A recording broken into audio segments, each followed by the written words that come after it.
26 સવારે ચિત્રતા હોય નહીં? અત્યારે ઉષ્ણતા,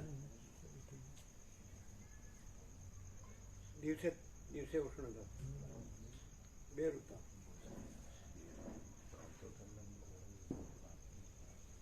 ફેબ્રુઆરી 14 તો થઈ ગઈ.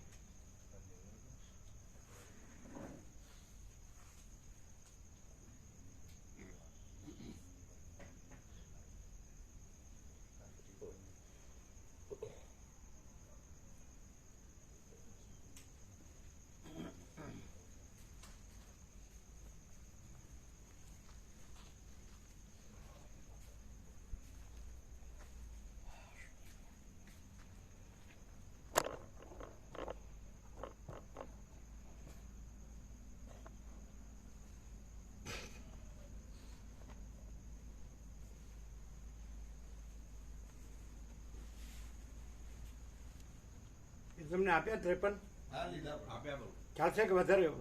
ફૂલ છે, ફૂલ પાછા પછી નવા છાપ તે વખતે નર્મદામાં પધરાવવા પડે છે, એટલે લઈ લેવાના જેટલા જોઈએ એટલા.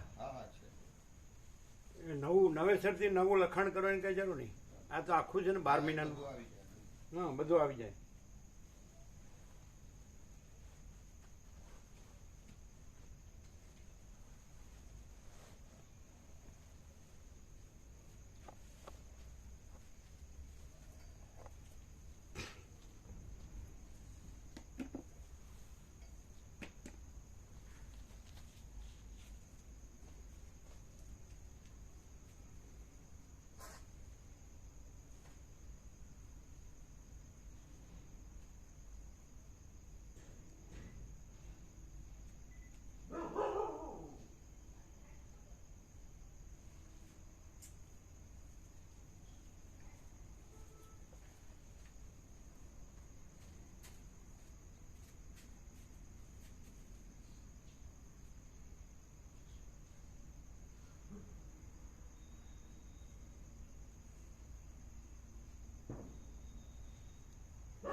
ઓમ બરાબર છે.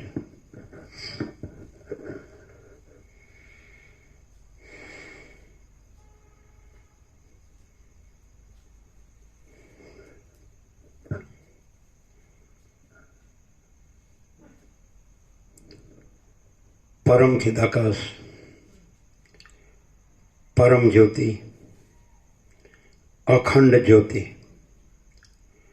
અનંત, પૂર્ણ, પરમ ચિદાકાશ, પરમ શાંતિ, સ્વયં સિદ્ધ, स्वयं प्रकाश, स्वयं पूर्ण, स्वस्वरूप, यही सब कुछ है, इसके सिवा कुछ नहीं है.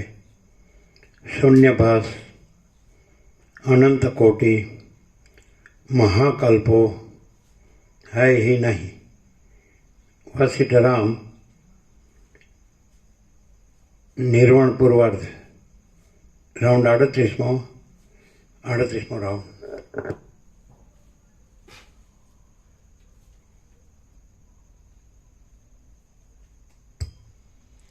आद्य परब्रह्म सद्गुरु देव की जय. ओम श्री परमात्मने नमः. सद्ग्रंथों शिरोमणि श्री योग वासिष्ठ महारामायण निर्वाण प्रकरण पूर्वार्ध सर्ग पेज नंबर 1088.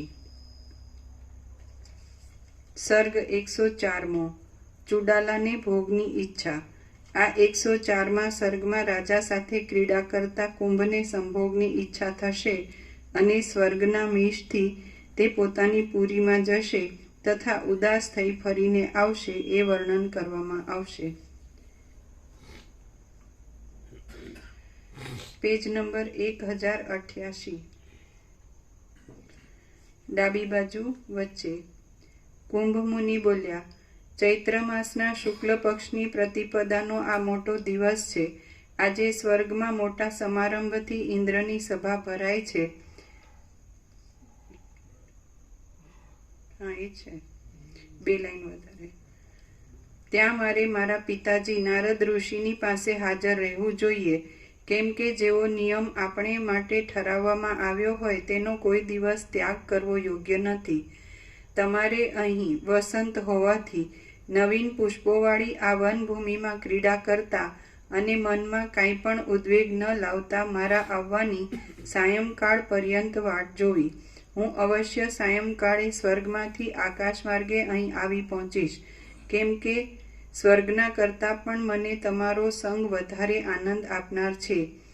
એમ કહી પોતાના મિત્ર કૌંસમાં શિખીધ્વજ રાજાને સ્નેહથી જાણે પોતાની મૂર્તિમાન પ્રીતિને આપી જતો હોય તેમ મનોહર કલ્પવૃક્ષમાંથી થયેલી પુષ્પની માંજર તેણે આપી અને આપે પાછું તરત પધારવું એમ રાજા કહેતો હતો. તેટલામાં શરદ ઋતુના આરંભકાળના કૌંસમાં જળ વગરના વાદળાની પેઠે તે વનમાંથી આકાશ તરફ ઉડ્યા. આકાશમાં જતા જેમ ઝાકળના વખતમાં થયેલો વરસાદ ઝાકળને દૂર કરી દે તેમ વનના પવન વડે વેરાયેલી ફૂલની માળાનો તેમણે ત્યાગ કર્યો. જેમ મયુર આતુરતાથી સાવધાન રહી મેઘને જોયા કરે તેમ શિખીધ્વજે પોતાની જ્યાં સુધી દ્રષ્ટિ પહોંચી ત્યાં સુધી આતુરતાથી સ્વર્ગમાં જનારા એ કુંભ મુનિને જોયા કર્યા, કેમ કે સારા પુરુષોની પ્રીતિ દુઃખ વડે છૂટી શકે તેવી હોય છે.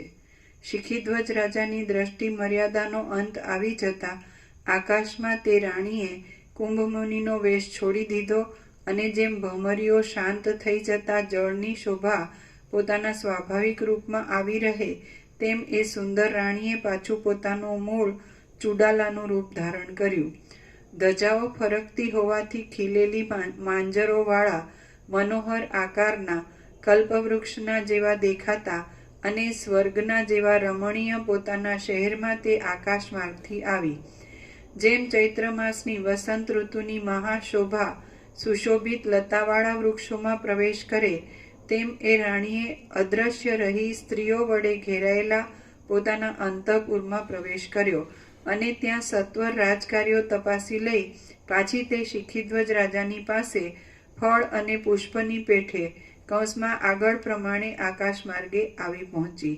યૌવનવતી એ રાણીએ પોતાના ચિત્તમાં કાંઈ ખેદ નહીં લાવતા કૌંસમાં માત્ર ઉપરથી જ ઝાકળ વડે નિસ્તેજ લાગતા ચંદ્રમાની પેઠે અને કરમાઈ ગયેલા કમળની પેઠે પોતાનું મુખ શ્યામ કાંતિવાળું કૌંસમાં ખેદ વડે ઝાંખું પડી ગયેલું કરી દીધું.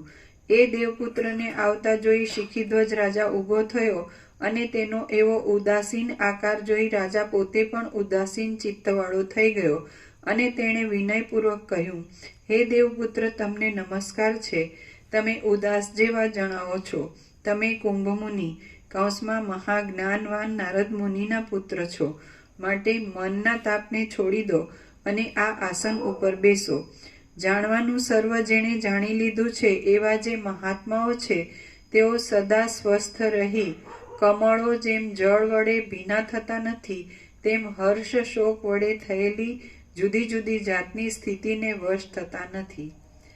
વસિષ્ઠ બોલ્યા, રાજાનું આ વચન સાંભળી આસન ઉપર બેસતા બેસતા કુંભ મુનિએ ખેદવાળી અને કૌંસમાં અશ્રુઓ વડે કંઠ રૂંધાઈ જવાથી ઢીલા પડી ગયેલા જૂના વાંસના શબ્દના જેવી ગદગદ ગળગળી વાણીથી કહ્યું કે જ્યાં સુધી દેહ રહે ત્યાં સુધી સમાન ચિત્ત રાખી કૌંસમાં હર્ષ શોકાદી વડે કાંઈ પણ વિકાર ન પામતા જેઓ કર્મેન્દ્રિયોથી યોગ્ય વ્યવહાર કરતા રહેતા નથી તેઓ તત્વજ્ઞ નથી પણ દંભી હોવાથી શઠ જ છે.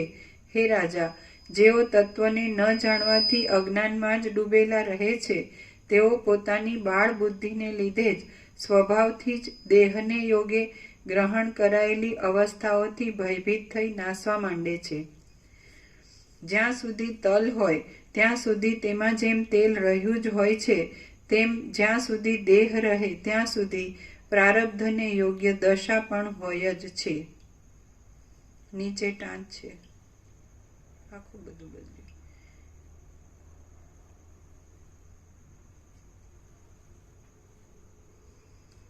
વાંચવા જેવી નથી. જે મનુષ્ય દેહ સંબંધી દશાને નથી પ્રાપ્ત થતો તે તલવાર વડે આકાશને છેદી નાખે છે.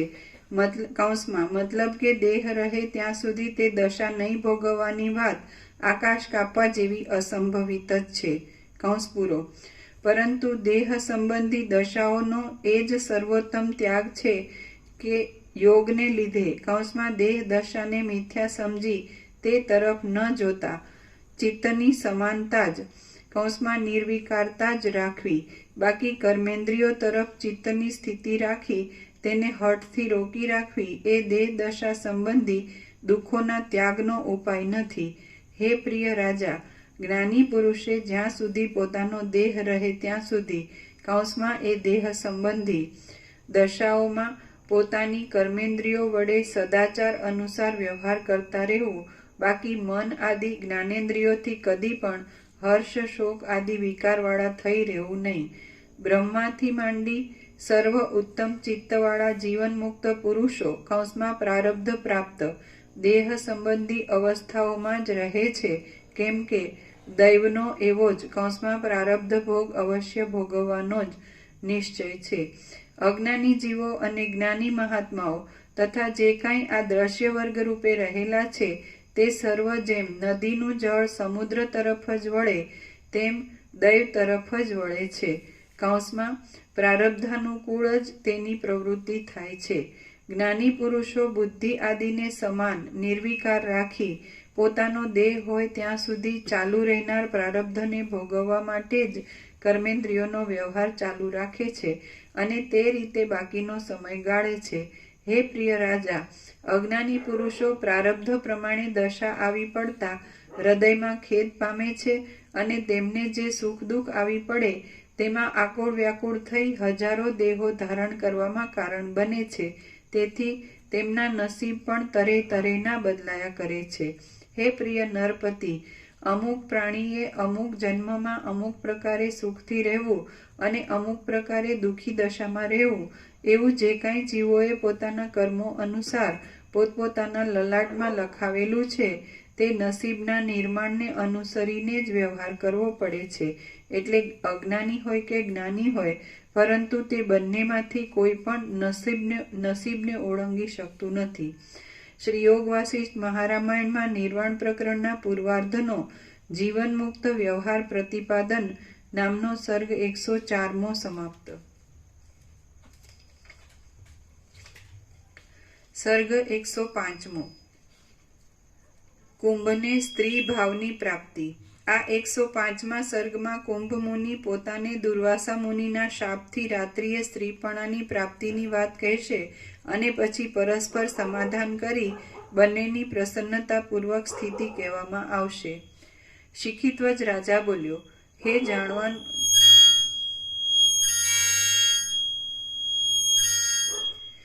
જાણવાનું જેણે જાણી લીધું છે તેવા મહાત્માઓમાં શ્રેષ્ઠ, હે મહાભાગ્યવાન, જો એમ છે તો પછી તમે દેવ થઈ શા માટે આવો ખેદ રાખો છો? કુંભ મુનિ બોલ્યા, હે રાજા, આજે આ સૃષ્ટિ રચનામાં મારે માટે જે વૃત્તાંત બનેલો છે અને મારાથી જે કાર્ય થઈ ગયું છે તથા જેને લીધે મારું ચિત્ત આવું ઉદાસ છે તે હું તમને કહું છું, તમે તે સાંભળો. જેમ મેઘના વાદળા ઘન ઘાટા હોય, જડ ટાંચ છે નીચે ડની અને લની સવર્ણતાને લીધે અહીં જડનો જલરૂપ અર્થ બતાવ્યો છે. આવા પ્રયોગો કાવ્યોમાં વિશેષ આવે છે.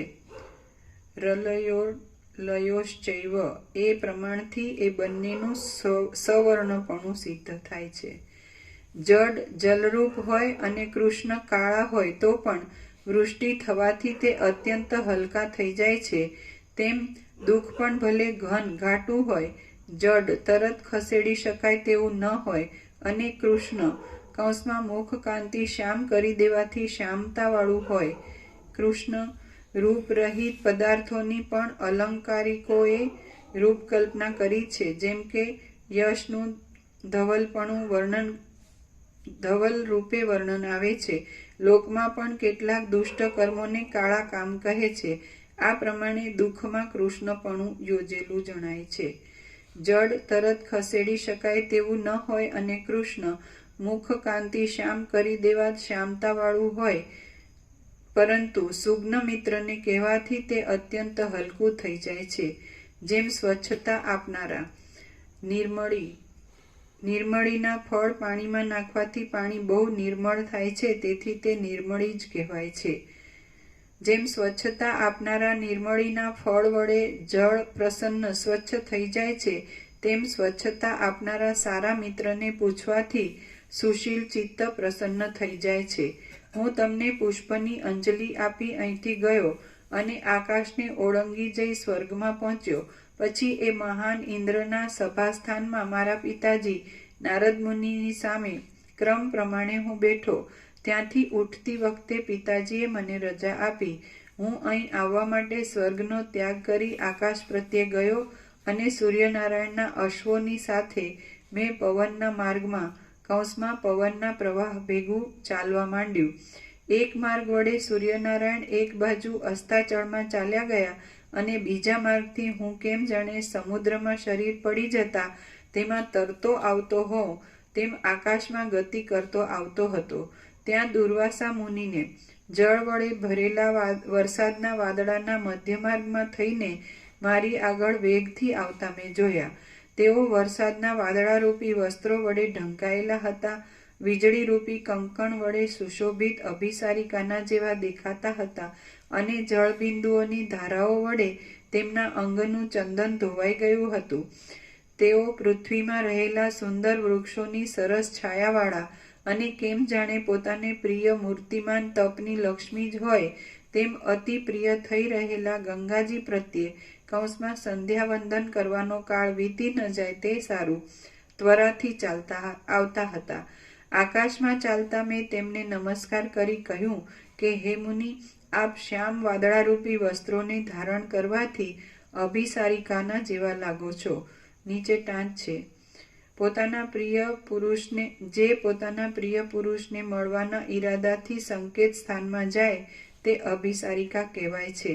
તેના શુક્લાભિસારિકા અને કૃષ્ણાભિસારિકા એવા બે ભેદ છે. તેનું વિશેષ સ્પષ્ટીકરણ અલંકાર શાસ્ત્રમાં છે. બાકી અહીં કૃષ્ણાભિસારિકાની ઉત્પ્રેક્ષા કરી હોય એમ લાગે છે. હે મુનિ, આપ શ્યામ વાદળારૂપી વસ્ત્રોને ધારણ કરવાથી અભિસારિકાના જેવા લાગો છો.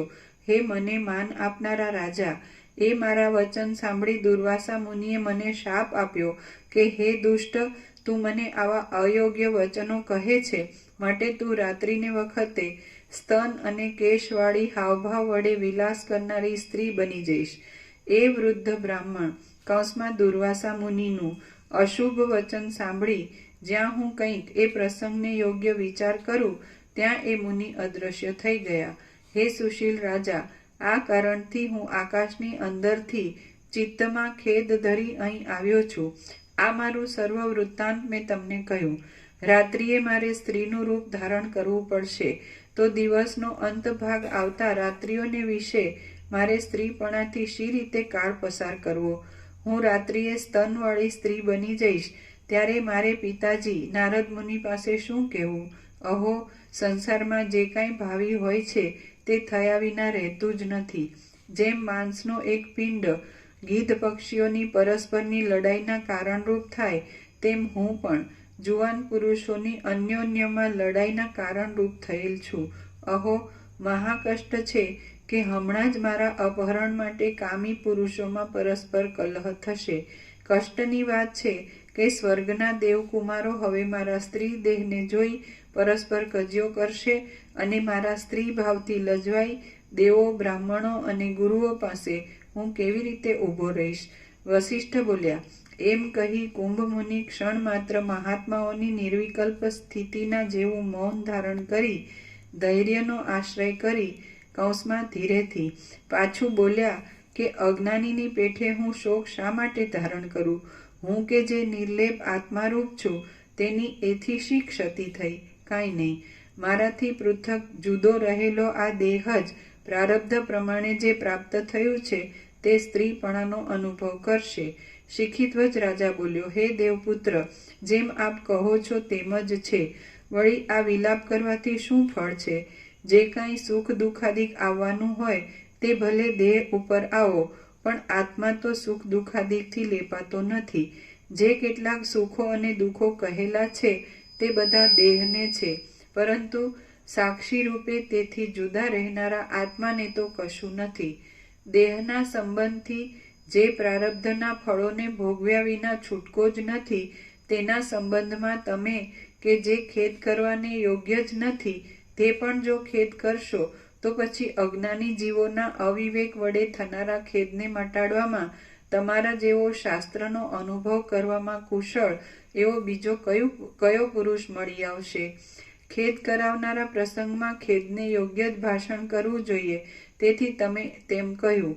હવે સમાનપણાને કૌંસમાં શોક હર્ષાદી રહિતપણાને પ્રાપ્ત થઈ મનમાં કાંઈ ખેદ ન લાવતા પોતાના સ્વરૂપમાં રહો. વસિષ્ઠ બોલ્યા, પરસ્પર ઉપરથી ખેદ બતાવનારા અન્યોન્ય મિત્ર બની ગયેલા અને વનમાં સ્નેહથી હળીમળીને રહેનારા એ બંને જણા ઉપર કહ્યા પ્રમાણે શાંતિના વાક્યો વડે એકબીજાનું આશ્વાસન કરી રહ્યા હતા. પછી જેમ સ્નેહ કૌંસમાં તેલ ઘી કે દિવેલ જે હોય તે ખૂટી જતા દીવો હોલવાય, તેમ જગતના દીવારૂપ સૂર્યનારાયણ પણ કેમ જાણે કુંભ મુનિનું સ્ત્રીપણું પ્રકટ કરતા હોય તેમ અસ્ત પામ્યા. દિવસે થતા લોકોના અનેક વ્યવહારો સાથે કમળો સંકોચાવા લાગ્યા. માર્ગો અંધારા વડે અસ્પષ્ટ ઝાંખા દેખાવા લાગ્યા અને મુસાફરો તથા તેમની વિયોગવાળી સ્ત્રીઓના હૃદય એ બંને સાથે જ વિયોગથી થયેલા શોક વડે સંકુચિત ઉદાસીન થઈ ગયા. સમુદ્રના દ્વીપમાં રહેનાર કોઈ મચ્છીમાર પારધી જેમ સર્વ પક્ષીઓને પોતાની જાળમાં ભેગા કરે અને સમુદ્રમાંથી દૈવ યોગે શોધ વડે મળી આવતા રત્નોનો પણ સંગ્રહ કરે, તેમ સર્વ પક્ષીઓને એક ઠેકાણે ભેગા કરનાર એવો ભૂલોક અને તારાઓ રૂપી રત્નોના સમૂહથી સુશોભિત એવો ઉર્ધ્વલોક એ બંને જણાતા હતા. ઊંચે સ્વરે શબ્દ કરનારો ચક્રવાક પક્ષીઓનો અને ફરનારા ભમરાઓનો સમૂહ પોતે તારાઓ વડે પ્રકાશવાળો હોવાથી કેમ જાણે ખીલેલા કમળ સમૂહને હસી કાઢતો હોય તેમ થઈ આકાશમાં ઉડ્યો. પછી મિત્રરૂપ બની ગયેલા એ બંને દંપતી ત્યાંથી ઉઠી ચંદ્રોદય વખતે સંધ્યાવંદન કરી જપ કરી લઈ ઝાડીઓની અંદર રમણીય સ્થાનમાં બેઠા. ત્યારબાદ કુંભ મુનિએ સ્ત્રીનું શરીર ધારણ કરતા પોતાની પાસે રહેલા શિખીધ્વજ રાજાને ધીરેથી તૂટતે અક્ષરે કૌંસમાં ગળગળા થઈ જઈ કહ્યું કે, હે રાજા, તમારી પાસે લજ્જા વડે કેમ જાણે હું શરીરરૂપી દંડથી પડી જતો હોઉં, કે કેમ જાણે ધડકતો હોઉં, કે કેમ જાણે ગળી જતો હોઉં તેમ થઈ જાઉં છું. હું જાણું છું કે હું સ્ત્રીપણાને પ્રાપ્ત થતો જાઉં છું. હે રાજા, જેમ તારાઓની માળાઓ વડે ચળકાટ મારતો સાયંકાળનો અંધકાર કૌંસમાં રાત્રિ થતા વધવા માંડે, તેમ મોતીઓ વગેરેની માળાથી ચળકાટ મારતા મારા આ કેશો વધવા માંડ્યા છે એ તમે જુઓ. વળી વસંત ઋતુમાં આકાશ તરફ ઊંચું મુખ કરી રહેલી કમલિનીની કળીના જેવા રમણીય અને ઊંચું મુખ કરી રહેલા સ્તનો મારા વક્ષસ્થળમાં થવા માંડ્યા છે એ પણ તમે જુઓ. હે પ્રિય મિત્ર, મારા શરીરમાંથી સ્ત્રીના જેવા જ ઘૂંટી સુધીના લાંબા વસ્ત્રો ઉત્પન્ન થવા માંડ્યા છે તે તમે જુઓ. હે પ્રિય રાજા, જેમ વૃક્ષમાંથી પુષ્પો ઉત્પન્ન થાય તેમ મારા અવયવોમાંથી જ અનેક પ્રકારના આ આભૂષણો, રત્નો અને પુષ્પો ઉત્પન્ન થતા જાય છે. હે અંગ, પર્વતના ઉપર જેમ ઝાકળ ઉત્પન્ન થાય છે તેમ મારા મસ્તક ઉપર પોતાની મેળે ચંદ્રમાના કિરણોના જેવા કાંતિવાળા કિરણો વડે શોભાયમાન પટવસ્ત્ર કૌંસમાં રેશમી વસ્ત્ર તૈયાર થઈ ગયું છે. હે મને માન આપનાર, સ્ત્રીના સર્વ ચિહ્નો મારામાં થઈ રહ્યા છે. અહો, મને ધિક્કાર છે, કષ્ટ છે અને અફસોસ છે કે હું સ્ત્રી બની ગયો છું. હું શું કરું? હે સુશીલ રાજા, અહો, મને ધિક્કાર છે અને મહાકષ્ટ છે કે હું સ્ત્રી જ થઈ રહ્યો. હું સાક્ષી ચૈતન્ય વડે આ નિતંબ ભાગને અને જઘનને અનુભવું છું. નીચે ટાંચ છે. સ્ત્રીના કટી પશ્ચાત ભાગને નિતંબ કહે છે અને સ્ત્રીના કેડના આગળના ભાગને જઘન કહે છે. આ પ્રમાણે કુંભમુનિ વનની અંદર રાજાને કહીને દિલગીર થઈ મૌન થઈ રહ્યો. રાજા તેને એવી તरहेનો જોઈ પોતે પણ તેના જેવો જ દિલગીર થયો અને એક મુહૂર્ત માત્ર પછી શિખીધ્વજ રાજાએ તેને આવા વાક્યો કહ્યા કે મહાકષ્ટ છે કે આપ જે મહાત્મા છો તે સ્ત્રી બની ગયા. પરંતુ હે સુશીલ દેવપુત્ર, તમે જાણવાનું સર્વ જેણે જાણી લીધું છે તેવા છો. વળી પ્રારબ્ધની ગતિને તમે જાણો છો. માટે આ વિષય કે જે અવશ્ય ભાવિત છે તેમાં ઉદાસ ચિત્તવાળા ન થાઓ. તે કૌંસમાં સારી મીઠી દશાઓ જ્ઞાની પુરુષોના ફક્ત દેહ ઉપર જ આવી પડે છે, પણ તેના ચિત્તમાં પેસી શકતી નથી. અને અજ્ઞાની પુરુષોના માત્ર દેહ ઉપર જ આવે છે એમ નથી, પરંતુ તેના ચિત્તમાં પણ તે દશા દ્રઢ બેસી જાય છે. કુંભમુનિ બોલ્યા, રાત્રિમાં તે સ્ત્રીપણાની પ્રાપ્તિ પણ ભલે હો, હું તેવી રીતે પણ ચલાવી લઈશ. એ બાબતમાં હું કાંઈ ખેદ રાખતો નથી, કેમ કે પ્રારબ્ધનું કોણ ઉલ્લંઘન કરી શકે? કોઈ નહીં. એ રીતે બંને જણાએ નિર્ણય કરી કેમ જાણે તે ખેદને હલકો કરી નાખ્યો હોય તેમ શોક રહિત થઈ જઈ એક જ શૈયામાં મૌનપણાથી તેઓએ કૌંસમાં રાજાને કુંભમુનિની વિપત્તિની ચિંતાથી અને રાણીને રાજાના સમાગમની ઉત્કંઠાથી નિદ્રા નહીં આવતા ઘણી લાંબી થઈ પડેલી આખી રાત્રિ કાઢી નાખી. પછી પ્રાતઃકાળે તે યૌવનવાળું સ્ત્રીનું શરીર છોડી દઈ પ્રથમના કુંભમુનિના જેવો જ સ્તન વગરના પુરુષના શરીરવાળો કુંભ જ બની ગઈ. એ રીતે તે ઉત્તમ રાજપત્ની ચુડાલા પોતાના પતિ પાસે પ્રથમ કુંભ રૂપે થઈ અને પછી સ્ત્રી રૂપ બની વનના અંતભાગોમાં રાત્રિએ કુમારીના ધર્મમાં રહી ક્રીડા કરતી રહી અને દિવસે મિત્રરૂપ પોતાના ભર્તા સાથે કુંભમુનિનું રૂપ ધારણ કરીને રહેતી હતી. કૈલાસ પર્વત, મંદરાચળ, મહેન્દ્રાચળ, મેરુ પર્વત અને સહ્યાદ્રી વગેરેના શિખરોમાં યોગના બળથી પોતાના પતિ સાથે અટકાયત વિના જવું આવવું કરનારી તથા પુષ્પની માળા, નાના હાર અને સુવર્ણાદિકના હાર વડે રમણીય લાગતી એ ચુડાલા પોતાની ઈચ્છા પ્રમાણે ગતિ કરનારા પોતાના પતિની સાથે ઈચ્છાનુસાર ગમે ત્યાં ક્રીડા કરતી હતી. શ્રી યોગ વાસિષ્ઠ મહારામાયણમાં નિર્વાણ પ્રકરણના પૂર્વાર્ધનો કુંભને સ્ત્રીત્વ લાભ નામનો સર્ગ 105મો સમાપ્ત. સર્ગ 106. કુંભરૂપ ચુડાલાનો વિવાહ. આ 106મા સર્ગમાં શિખીધ્વજ અને ચુડાલાનો મહેન્દ્રાચળમાં અગ્નિની સાક્ષીએ થયેલો વિવાહ અને સુવર્ણમય ગુફામાં પુષ્પશૈયામાં સમાગમ એ વર્ણન આવશે.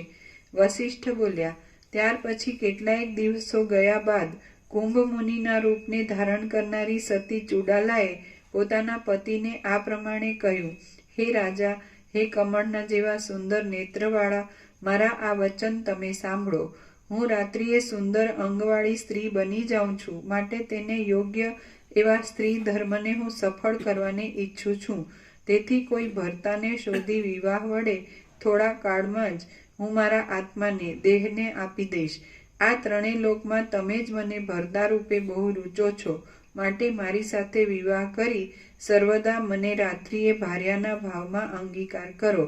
હે સુશીલ રાજા, પોતાના પ્રિય મિત્રની કૌંસમાં તમારી સાથે યત્ન વગર અનાયાસે મળનારા સ્ત્રી સુખને ભોગવવા હું ઈચ્છું છું, માટે તેમાં તમે ના પાડી વિઘ્નકારક ન થશો. સૃષ્ટિના આરંભકાળથી માંડી ક્રમ પ્રમાણે ચાલ્યું આવતું, અનાયાસથી જ સાધી શકાતું, સુખરૂપ અને મનોહર પ્રકૃત કૌંસમાં પ્રસંગ પ્રાપ્ત કાર્ય સર્વ વસ્તુઓમાં ચારે બાજુથી ઈચ્છા અને અનિચ્છાનો તથા તેના શુભાશુભ ફળોનો ત્યાગ કરી જે કરે તેને તેથી શું દોષ લાગે? કંઈ નહીં. તેમ સૃષ્ટિના આરંભકાળથી જ માંડી ક્રમ પ્રમાણે ચાલ્યું આવતું, અનાયાસથી જ સાધી શકાતું, સુખરૂપ અને મનોહર આ પ્રકૃત પ્રસંગ પ્રાપ્ત વિવાહરૂપ કાર્ય સર્વ વસ્તુઓમાંથી ઈચ્છા અને અનિચ્છાનો તથા તેના શુભાશુભ ફળોનો ત્યાગ કરી જો તમે કરો તો તેથી તમને શો દોષ લાગે? કંઈ નહીં. આપણે બંને થાય તો જ ઠીક એવી ઈચ્છાવાળા પણ નથી અને ન થાય તો જ ઠીક એવી અનિચ્છાવાળા પણ નથી. માટે આ ધારેલો મનોરથ પૂર્ણ કરીએ. શિખીધ્વજ રાજા બોલ્યો, હે પ્રિય સખા, આ વિવાહરૂપ કાર્ય કરવાથી હું શુભ કે અશુભ કાંઈ દેખતો નથી. માટે હે મોટી બુદ્ધિવાળા, જેમ તમારી ઈચ્છા હોય તેમ ભલે કરો. સર્વ બ્રહ્મરૂપ જણાયાથી સમાનપણાને પ્રાપ્ત થયેલા ચિત્ત વડે આ ત્રણેય લોકને હું પોતાના આત્મારૂપ જ લેખું છું. માટે જેમ તમારી મરજી હોય તેમ ભલે કરો. કુંભમુનિ બોલ્યા, હે રાજા, જો એમ જ હોય તો મેં ગઈકાલે ગણતરી કરી હતી તો આજે શ્રાવણ માસની પૂર્ણિમા છે, તેથી આજે જ લગ્ન કરી લેવું એ વધારે સારું છે. હે મહાબાહુ, આજ રાત્રિએ જ્યારે ચંદ્રમા સંપૂર્ણ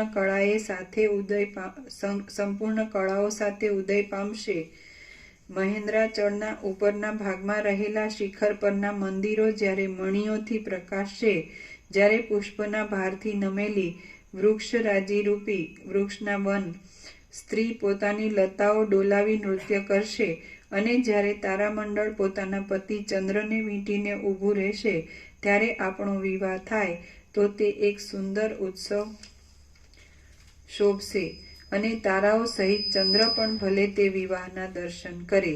હે રાજા, ચાલો આપણે પોતાના વિવાહ માટે વનના ભાગમાંથી આપણે ચંદન પુષ્પ આદિ સામાન રત્નોની સાથે ભેગો કરીએ.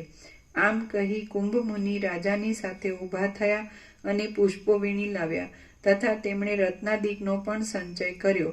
ત્યાર પછી તેઓએ રત્નવાળા શિખરમાં સરખા અને ઉત્તમ આંગણાની અંદર દેવતા તથા અગ્નિ આદિના પૂજન માટે થોડીવારમાં પુષ્પોના ઢગલા કરી મૂક્યા અને બીજા આંગણાની અંદર કેમ જાણે મૂર્તિમાન સૌભાગ્યના જ ઢગલાઓ કરી રાખ્યા હોય તેમ હારો, કપડાં અને ઉત્તમ મણિઓ ઇત્યાદિના ઢગલાઓ કર્યા. એ રીતે ઘરના જેવી સોનાની ગુફાની અંદર ઉપર પ્રમાણે વિવાહનો સર્વ સામાન એકઠો કરી મહામિત્ર બની ગયેલા એ બંને જણા મંદાકિની ગંગા નદી ઉપર સ્નાન કરવા માટે ગયા. હાથીના જેવી દ્રઢ કાંધવાળા મહારાજા શિખીધ્વજને કુંભમુનિએ પરમ આદરથી દહીં, દૂર્વા, ચોખા, સરસવ આદિ વડે મંગલપૂર્વક સ્નાન કરાવ્યું અને પછી પોતાની પત્ની રૂપે થવાની તથા કુંભમુનિના રૂપને ધારણ કરનારી પ્રિયા ચુડાલાને રાજા કે જે હવે પછી વિવાહ વડે તેના પતિરૂપ બનવાનો છે તેણે સ્નાન કરાવ્યું. પછી નાહેલા એ બંને જણાએ દેવતાઓ, પિતૃઓ અને ઋષિઓની પૂજા કરી. જેમ એ બંને ક્રિયાના ફળની ઈચ્છા વગરના હતા તેમ ક્રિયાનો ત્યાગ કરવામાં પણ ઈચ્છા રહિત હતા. નિત્ય જ્ઞાનરૂપી રસ વડે તૃપ્ત રહેનારા અને જગતની સ્થિતિની મર્યાદામાં રહેલા તે બેઉ જણાએ પોતાને પરસ્પર મનગમતું એવું ઉત્તમ ભોજન કર્યું. પછી કલ્પવૃક્ષથી આવેલા ધોળા વસ્ત્રોને ધારણ કરી યુટ્યુબમાં એવું કે ટ્રમ્પ એને વ્હાઇટ હાઉસમાં એને ત્યાં ભોજન કરાવ્યું ને બધા એનું આખું ગ્રુપ અને પીએમને તો કેવું આવ્યું ખબર? ન માની શકાયું.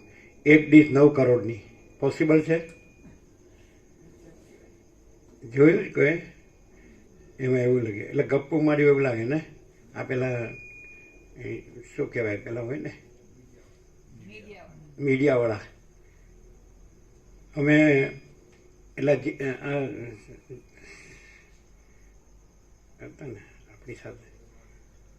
આપણી સાથે હતા ને પેલા ચેન્નાઈવાળા, શું નામ, યાત્રામાં રાજુ પ્રભુ, એના બાપુજી રમણીક પ્રભુ, રમણીક ઓઇલ મિલ જેની હતી એને અમે ભાવનગર કે ત્યાંથી દર્શાવતા હતા. એટલે ખટારો હતો એમનો.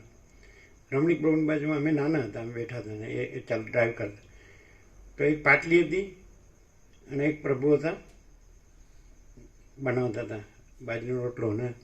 એટલે રમણીક પ્રભુએ કીધું, અમે પાસે બેઠા હતા, અમે નાના હતા, કે એક બાજરીનો રોટલો અને લસણ નાખેલું બટેટાનું શાક 1 રૂપિયામાં. એટલે એને વર્ષો થયા, ઘણા વર્ષો થયા. એટલે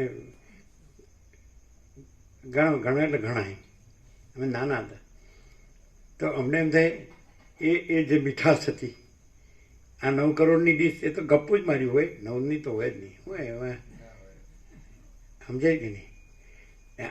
શું ગપ્પા આનું કારણ શું? આવા ગપ્પા મારવાનું કારણ શું? આમ રીસર એમ લખ્યું એ હોનું ખાવ તો 900 કરોડ ન થાય. એટલે એમ કહેવાનું 1 રૂપિયો તો બરોબર એ યાદ છે, સમજાય કે નહીં? પછી તમે જે પેલા વાત કરી ને જેની સાથે ફોનમાં વાત કરી એણે શું કીધું તમને? જો સાંભળજો, વિવેક પ્રભુ, રામજી પ્રભુ, સાંભળજો. હા, એ માતાજી એવું બોલ્યા, પ્રભુ બાળક જેવા શુદ્ધ છે એટલે એમની હાજરીમાં આપણે કપડાં બદલીએ તો આપણને સંકોચ ન થાય અને બીજાની હાજરીમાં થાય. એટલે હવે એમની પહેચાન આપીએ.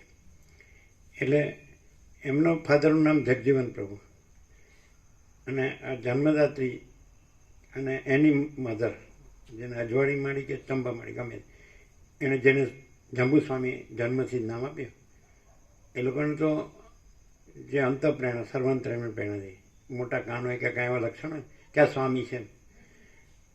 તો એમના ઘેરથી પ્રભુ એ જેઠા પ્રભુ એ જેઠાલાલ રતનસિંહ અને જગજીવન રતનસિંહ એ 2 સગા ભાઈ, ખ્યાલ આવે? એટલે આ 2 કાકા બાપીને સગી બહેનો ન ખ્યાલ આવે? અથવા તો અરુણ પ્રભુ છે એના બાપુજી નરભેરામ પ્રભુ. ત્યાં આપણે બધા જ્યાં પ્રસાદ લીધો ત્યાં એ લોકો ફોટા બતાડતા હતા ઉપર, જૂના બધા ફોટા. બધાએ પ્રસાદ લીધો ને 400 ભાવિકોએ. તો નરભેરામ પ્રભુ, નરભેરામ જેઠાલાલ અને આ માળી જે છે એને અરુણ પ્રભુ નીરુમાં કહે છે. હવે એ તો 83 પહોંચી ગયા ને, બેડ રેસ્ટ છે. તો એના પેલા એમના બાપુજી અને પેલા એમના બાપુજી એ 2 સગા ભાઈ, રતનસિંહના 2 સગા ભાઈ ને 2 દીકરા. પેલા એમના બેબીને પેલા નરભેરામ પ્રભુના છે. આ જન્મદાત્રી એ કાકા બાપાની બહેનો થઈ ને એવું. એટલે અમે ત્રણે એક મહાન્નપૂર્ણ હતું બાળપણમાં ત્યાં હતા. એટલે એણે કીધું, એને અરુણ પ્રભુને કીધું, અમે ત્રણે હતા અરુણ પ્રભુ, કે આ છે ને એની જોડે સૂઈ જઈએ ને અથવા એ આપણી જોડે સૂતા ને તો એને કાંઈ ન થાય ને આપણને કાંઈ ન થાય. એટલે રીતસર અરુણ પ્રભુ સૂઈ ગયા, જો હું સૂઈ ગયો, જો કાંઈ ન થયું. એટલે એણે આમ એક જોકની રીતે કરી.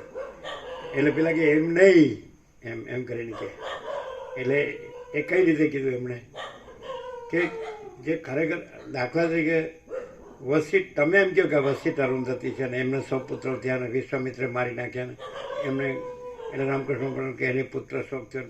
આ બધું છે ને એ સાચું નથી.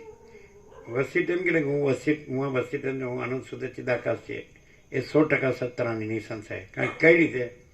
કારણ કે કોઈ પણ આપણા 38મા રાઉન્ડના એક અક્ષર, ભીખવાખંડના 2 ભાગ, 1756 પેજ અને એ 6 પ્રકરણ, રામનો વૈરાગ્ય, મુમુક્ષુ, ઉત્પત્તિ, સ્થિતિ, ઉપસમ, નિર્વાણ પૂર્વાર્ધ, નિર્વાણ ઉત્તર. તો એક પણ અક્ષર છે એ એક અક્ષર પરમ ચિદાકાશ, પરમ જ્યોતિ, અખંડ જ્યોતિ, પ્રકાશ જ છે અને એના વિના બીજું કાંઈ નથી. આમ પણ આપણે અનંત સંપૂર્ણ અસ્તિત્વ જોઈએ તો પણ પરમ ચિદાકાશ, પરમ જ્યોતિ, અખંડ જ્યોતિ જ છે અને વસિષ્ઠમાં પણ એ જ છે. વસિષ્ઠ પણ નથી અને જગત પણ નથી. આકાશગંગાના ઇન્ફાઇનાઇટ સ્ટાર્સ અને અનંત સૂર્યો કે અનંત બ્રહ્માંડો કે અનંત સૃષ્ટિથી પ્રલય પણ નથી અને એ જ છે. આકાશથી પણ પરમાકાશ. તો બસ આમાં પરમાકાશ જ છે, એ કેવળ સ્વરૂપ છે. તો એવું બીજે ક્યાંય અનુભવાતું નથી અને એવું પૂરેપૂરું અનુભવાય છે. હવે એ અનંત પોતાનો અનુભવ, શુદ્ધ ચિદાકાશ. વસિષ્ઠ પોતાનો અનુભવ અને આપણામાં આપણો પોતાનો અનુભવ એ જ છે. કારણ કે એ તો ચિદાકાશ એકી અદ્વિતીય અનાદિ અનંત. તો ચિદાકાશ પોતે પણ પોતામાં ચિદાકાશ, વસિષ્ઠમાં પણ એ જ ચિદાકાશ અને આપણામાં પણ એ જ ચિદાકાશ. અને એ પછી અનંત પછી જુદું જુદું કોઈ નહીં, કાંઈ નહીં, કાંઈ થતું નથી. વસ્તી જુદા નહીં, આપણે જુદા નહીં, જગત જુદું નહીં, પણ એ ચિદાકાશ પોતામાં કેવળ ચિદાકાશ, અનંત સુધી ચિદાકાશ. એટલે એવી આ લોકોને એ પેલા જે બોટાદવાળા તમારી વાતથી એ બીજા પણ એના આજે વાત કરી તમે જેની સાથે એને કાકા બાપાના બીજા એક હતા, પછી બીજા પણ હતા એવા.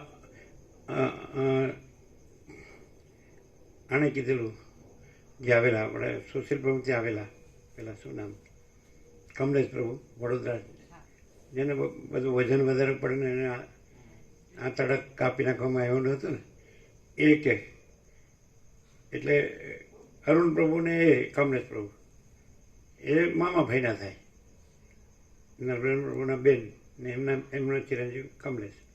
એટલે કે છેવટે એમણે પણ સ્વીકાર્યું કે આપણે આને ઓળખી ન શક્યા. એ તમે સાંભળ્યું હતું? યસ, તમે હતા ને. અને આવેલા અમે કમળા કુટીર હતા ત્યારે એમ ડાયાબિટીસને લીધે પગ કપાવેલો, તો કે હવે આપણને નહીં આવવા દે, હવે આપણને નહીં આવવા દે એમ બોલતા હતા. પહેલાં એ લાસ્ટ એવી રીતે બોલ્યા હતા, શિવર આવ્યો ને આજે વાત કરીને ફોનમાં તમે, હવે આપણને નહીં આવવા દે, હવે આપણને. એટલે એ લોકોની લેંગ્વેજ છે. એટલે જે એ રહ્યા હોય ને પછી એ કોઈ પૂર્વાશ્રમના છે ને એને ન આવવા દે એમ કે, પણ એવું કંઈ નથી, જરૂરી નથી. પ્રકાશ તો પ્રકાશ જ છે અને આભાસ તો છે જ નહીં. એટલે એ લોકોને ખબર હોય, એ લોકોની આગમની લેંગ્વેજમાં કે આ પામી ગયેલા છે, એમ પામી ગયેલા એવો શબ્દ વાપરે, સમજે કે નહીં? પણ એટલે એમાં કંઈ પામવાનો પામણો છે જ નહીં. તો પ્રક્રિયા પણ એમ જ કહે છે નિત્ય પ્રાપ્ત થશે પ્રાપ્તિ. એ તો છે જ, પોતે જ પરબ્રહ્મ પોતે જ છે. હું પોતે અનંતપૂર્ણ પરબ્રહ્મ છું, સ્વપ્રકાશ. તો એ પોતે જ છે. એવું નથી કે પોતામાં કાંઈ નથી એવો કોઈ આભાસ થાય, કોઈ જીવ કે મનુષ્ય કે કોઈ સ્ત્રી કે પુરુષ, અને પછી એને આત્મ સાક્ષાત્કાર થાય, પરબ્રહ્મનો સાક્ષાત્કાર થાય, પછી પરબ્રહ્મરૂપ થાય, એવું કશું થતું નથી. પરબ્રહ્મ જ પરબ્રહ્મ છે. નહીં ખ્યાલ આવે? ચિદાકાશ જ ચિદાકાશ છે, બીજું કંઈ છે જ નહીં.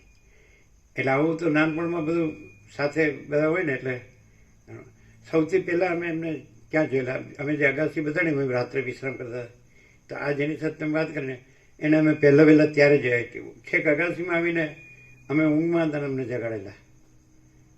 એટલે એમને જે કંઈ એને આમ અંદરથી પ્રેરણા થઈ ગઈ હોય ને કે આ છે એમ એવું. અને પછી એને સૌથી પહેલાં અમને એક બુક આપેલી, હરજીવન છોટાલાલ સુશીલ, એમની આધ્યાત્મિક પ્રબંધાવલી બાળપણમાં એમણે આપેલી. હરજીવન છોટાલાલ સુશીલ માસ્તર હતા, અને એ તો વર્ષો પહેલાંની વાત છે આ બધી, સૌરાષ્ટ્રમાંથી. અને પણ એમાં કાંઈ બહુ નહોતું. આ બધું બસ આ 5 જ્ઞાનેન્દ્રિયોને 5 વિષયોને મન શરીર ને સંસાર એ કાંઈ નથી. એટલે આધ્યાત્મિક. પછી એક બ્રહ્મચર્યની આપેલી પુસ્તિકા નાની, એ અત્યારે એમને યાદ છે. પણ એમાંય કંઈ બધું આવું બધું છે ને, આ કલ્પના આપણે 9 કરોડની ડીશ એવું હોય બધું. એટલે મીડિયાવાળાને ગપ્પા મારવાની છૂટ હોય છે એવું બને. પછી અંદર બતાડે આમ ટેબલ પર બધા ડાઇનિંગ ટેબલ પર બેઠા હોય, પછી ડીશ હોય, પછી એમાં કાચના પેલા પણ હોય, સમજે છે ને, વાટકા હોય, ડીશ હોય અને થોડી આઈટમ હોય. એટલે આમ મીડિયાવાળાને કોઈ રેસ્ટ્રિક્ટ ન કરે નહીં કે જવા જ દો તમે તમારે જેમ જે આપવો એ આપે એવું હોય. તો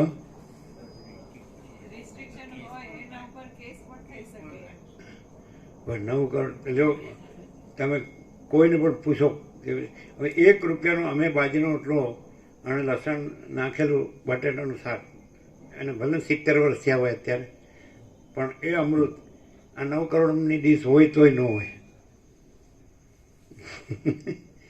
એટલે અમને યાદ આવ્યું કે આ ચાલો આ મારા બેટા આવા ગપ્પા કે મારે. એટલે એવી રીતે અમને જે બધું અમે જ્યારે જોઈએ ને કોઈ બુક, એટલે આ એમ કે શું વાંચે છે આમાં એમ. એટલે એને ખબર હોય કે આની કાંઈ જરૂર નથી એવી રીતે. અને પહેલાં તો તમને એવું કીધું બોટાડો તો એમ કીધું અમે ઘણું ધરબી રાખ્યું છે. પછી મેં કીધું ને તમને આ દુનિયાનો માણસ નથી, એવું કીધું. એટલે હવે આ દુનિયામાં દેખાય તો કે આ દુનિયાનો માણસ નથી, હું કરવું? એટલે રામાપ્રભુને શરમ આવી કે ચાલો હું મસ્તરામ છું તો દુનિયાનો માણસ થઈને મસ્તરામ છે. અને આ મસ્તરામ તો નથી કહેતા, પણ બધાના માથા ભાંગારામ છે. માથા ભાંગેરામ. અને માથા આપણે ક્યાં દસ્તો લઈને મારી ભાંગીએ છીએ. પણ એ કે તમને એવું લાગે કે કોઈ પણ માણસ હોય તો એને જે સૌથી મોટું તત્વ છે આખું આકાશ જેવડું, એનો ફૂલ પ્રકાશ કે ફૂલ આનંદ કે ફૂલ શાંતિ અહીં મળે છે વસીત પ્રકાશમાં, એવું ખબર પડે તો તમને આંગળીને વેઠે ગણા એટલા જ દેખાશે. અને મને ગુરુ કથા કે ઉપદેશો હોય ને તો એ લાખોના કરોડોના ટોળા થાય. એ શીરા લાડવા અને મેળાવડા. એટલે એનું તમે શું કહો? ભલે વસીત માયા કે ગમે તે કે, સમજાય? હું કહો તમે? એક બાજુ તમે એમ કહો કે સૌથી મોટું તત્વ છે આપણે પેલા બ્રહ્મદેવતા કલ્પેશ પ્રભુ આવ્યા હતા એ તો એકદમ રિયલ ને જેન્યુન હતા, સંસ્કૃતના પ્રિન્સિપાલ હતા. અને અગ્નિહોત્રી બ્રાહ્મણ રોજ યજ્ઞ કરે તો એમને આપણે કીધું સૌથી મોટું શું છે? પહેલાં એમ બોલ્યા પરમ શક્તિ, પછી કે અનુભવ, આમ કે એનું અધિષ્ઠાન એટલે બ્રહ્મ. અમે કીધું તે જ તમે છો, અત્યંત સૂક્ષ્મ સંપૂર્ણ શુદ્ધ અવલોકન જ્ઞાન. એટલે આ તમે છો ને એ તમે એ છો એમ નહીં, એ બ્રહ્મ જ બ્રહ્મ છે. અને એ બ્રહ્મ પોતામાં બધું બ્રહ્મ જ છે. એમ તમે જે તમને ભાસ થયો છે કે હું આ છું, એટલે ત્યાં એ ભાસ કાંઈ નથી, એ કાંઈ નથી થયો એવો ભાસ છે. અને બ્રહ્મ પોતામાં આ બધું આખું એકલું નકરું કેવળ અનંત સગુણ બ્રહ્મ છે, સ્વયં બ્રહ્મ છે, કેવળ બ્રહ્મ છે. એ તો આ નથી ત્યાં એ બ્રહ્મ પોતે છે. એ બ્રહ્મને અમે કહીએ છીએ કે તે જ તમે છો. એમ સમજાય? તો પછી એને પણ ફિલિંગ થયું કે અનુભવ આમ લાઈક થઈ. પહેલાં કીધું આંખમાં જળજળી આવી ગયા બધું. તો પછી આવા માણસ હોય એ વાત અલગ છે. તો બાકીના બધા કેવા માણસ છે કે બીજું જ કર્યા કરે, કાંઈ નથી એવું જ ભાસનું જ. અને તમે એક બાજુ એમ કહો ગમે તે માણસ હોય તેમ કે આ સત્ય છે, આ વસીત પ્રકાશ છે. કારણ કે સૌથી મોટું બ્રહ્મ બૃહ ધાતુ છે, બૃહદાત બ્રહ્મ, બૃહદ સૌથી મોટું, સમજે છે ને? તો સૌથી મોટા તત્વનો સંપૂર્ણ પ્રકાશ છે, સંપૂર્ણ આનંદ છે, સંપૂર્ણ શાંતિ છે, કોઈ પણ કબૂલે તો પછી કેમ કોઈ રહેતું નથી? એનું શું કહો તમે? કાંઈ કહી ન શકો. એવું જ છે, એવું જે જો હે છે. તો આ તો કાંઈ નથી. એટલે વધુ હોય, કરોડો હોય તોય કાંઈ નથી, અને એકે ન હોય તોય કાંઈ નથી, કે એક હોય તો કાંઈ નથી. તો એક એપિરન્સમાં, આભાસમાં તો એવું દેખાય છે ને કે તમે હમણાં લોકોના અનુકૂળ કહેવા માંડો, લોકોને અનુકૂળ કહેવા માંડો તો ટોળા ભેગા થઈ જાય કે નહીં? નથી? આમ તમે એમ જ કહેવા માંડો કે તમે પરમાત્મા છો, તમે જ ભગવાન છો. એટલે પણ એ નથી, એવું નથી કહેવું. પણ એને કેવી રીતે પોતે ભગવાન છે કે પરમાત્મા છે એવું જોવે છે કે પોતે દેહ છે અને દેહથી વર્તવું છે અને પોતાને ભગવાનને પરમાત્મા જોવે છે કે કોઈ કે એવું જોવે છે એવું.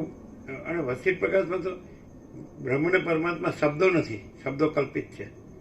અને એ આખું સૌથી મોટું તત્વ એ તો કોઈ પણ ગમે એવું કાંઈ ન હોય એવું અજ્ઞાન હોય ને, કે કલ્પના કે ભ્રમ કે મોહ હોય ને, તો એને ખબર પડે કે કારણ કે ત્યાં એ પોતે જ છે અને આ પોતે નથી.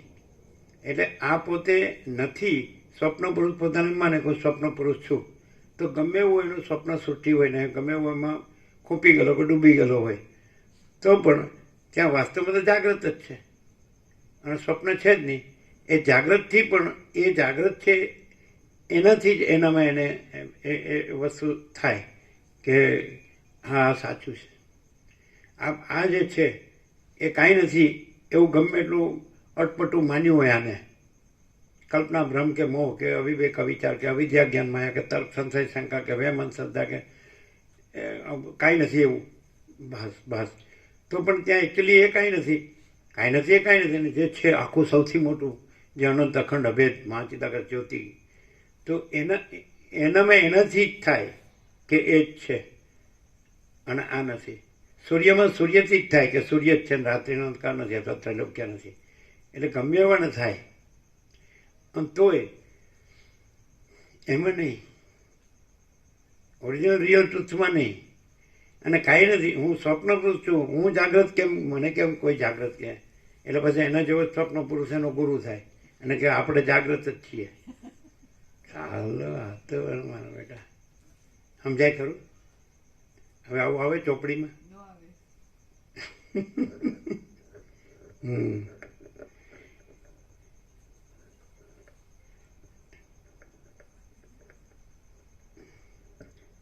આપણે આ બધું આ રીતનું અહીંયા પ્રકાશ છે અથવા પ્રકાશ જ છે, તો આ કોઈને ખબર નહીં પડતી એવું જ ને.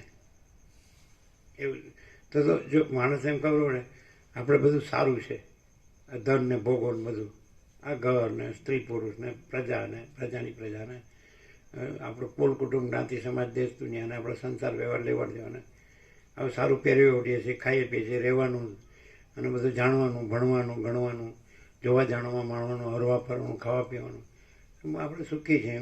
હું આ બધું આ તો ખાલી શબ્દો છે, આમાં શું મળે? શું મામો પ્રભુ, મામો પ્રભુ સારા બધા ભાંડા અહીંયા ફૂટી જાય, બધું ઉગાડું, નાગડું પુગડું. તો કારણ શું એમ? એવું એકદમ આમ દૂધ કા દૂધ મેં પાણી કા પાણી નથી થતું એમ કે ભાઈ આજે આખું સૌથી મોટું છે એ પોતામાં પોતે જ છે અને પૂર્ણ જ છે, અનંત પૂર્ણ જ છે. એમાં બીજું કોઈ નથી, કાંઈ નથી, કાંઈ થતું નથી અને કોઈ અભાવ નથી, કોઈ ઈચ્છા નથી. બરાબર છે? તો એવું નથી પ્રકાશતું હોય અહીંયા વસી પ્રકાશમાં. શું પ્રકાશ છે? તો બધા ભાગી કેમ જાય છે? કોઈ ટકતું કેમ નથી? અને બધું એને ખબર છે કે આ બધું અસત સાર દુઃખ છે, મિથ્યા નસ્વંત છે, સ્વપ્ન જેવું ને મૃતના જળ જેવું છે, તો એમાં કેમ આમ દોડ્યા કરે છે? ન આનું સમાધાન થાય.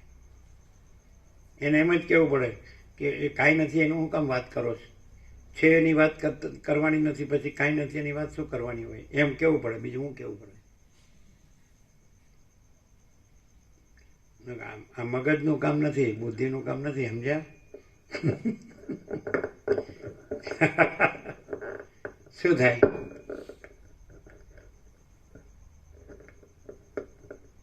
તમે બરોબર યોગસ્થિત છે ને આખું જાણતા હોય ને અને 7 ખંડના 800 કરોડમાંથી એક પણ કન્વિન્સ ન કરી શકો કે અહીં હકણો બેસ. બોલો હવે એ તમારું જાણેલું કેવું? શું હું ગોબરું વસ્યા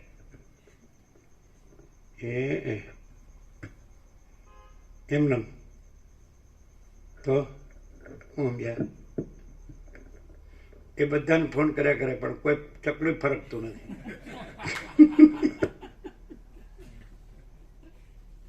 એટલે આનો તોડ શું? આનો તોડ એ કે જે એ છે એ જ છે અને એ જોવા પણ નથી, કહેવા પણ નથી, કાંઈ કરવા પણ નથી, લેવા દેવા પણ નથી. પોતામાં પોતે આનંદપૂર્ણ છે, અખંડ અવિનાશી અજરામર. સમજાય છે કે નહીં?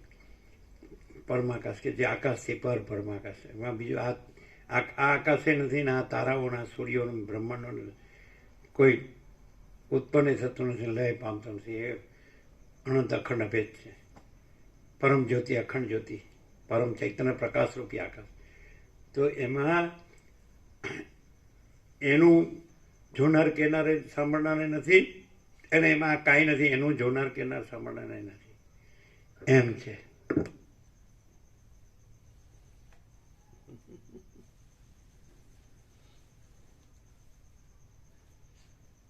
એટલે દાખલા કે અમારે જેવા કોઈને ગોવાપરો એમ કે આવો આવો એમાં કાંઈ નથી, એમાં કાંઈ નહીં મળે, આમાં આવો. તો અમારે જેવો કોઈ એને કહે તો અમે એમ કે એમાં તમે ને અમે ક્યાં છીએ? હું કામ શું કહેવાનું છે? હું આવવાનું જવાનું છે?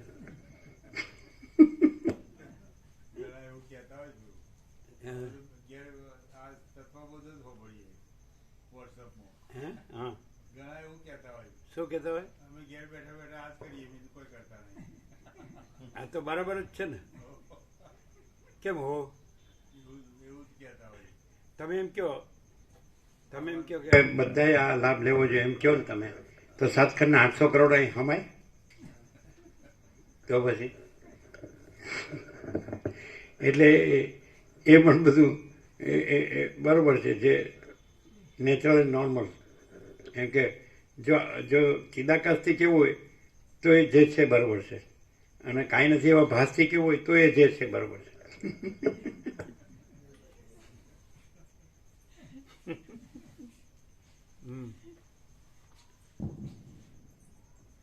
એટલે ઘણા અહીંયા આવતા હશે પણ એમ થતું હશે ને કે આ કેટલી જાતનું બોલે, સારું સમજવું હું, એવું થાય ને? ન થાય હર્ષદ પ્રભુ? તો શું થાય? બરાબર જ થાય, બરાબર જ થાય, સત્ય જ છે એમ થાય. હે? બરાબર છે એવું કેમ, સત્ય જ છે એવું થાય. શું કહે છે? બરાબર જ છે એવું થાય, સત્ય જ છે એવું થાય. ઘરે કહેતા નહીં. નહીં તો પાછા કે ન્યા જ રહેવું તું ને. તો કે હું તો ન્યા જ રહું, પણ તમારા પર દયાથી આવું છું.